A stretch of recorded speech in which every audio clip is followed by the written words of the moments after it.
আসসালামু আলাইকুম, সবাই কেমন আছেন? সবাই অনেক ভালো আছেন, আলহামদুলিল্লাহ আমরা ভালো আছি। এই যে দুপুরের খাবার গরম গরম খিচুড়ি, ডিম ভাজা, সাথে শসা লেবু আছে। গরম গরম খিচুড়ি কেমন হয়েছে সবাই কমেন্ট করে জানাবেন। খিচুড়িটা মজা হয়েছিল, কিন্তু দিয়ে লবণ হয়েছে বেশি, তো খেতে মজা লাগছে। সবাইকে অসংখ্য ধন্যবাদ। আসসালামু আলাইকুম। প্লিজ আমার ভিডিওটা সবাই একটা লাইক দিয়ে দেখা শুরু করবেন।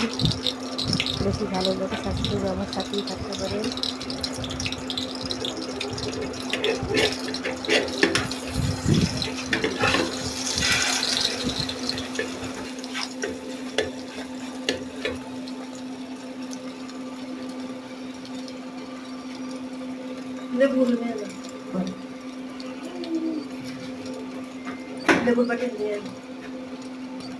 খালি খাওয়া যায়, একটা ডিম ভেজে দিলেও তো হয়।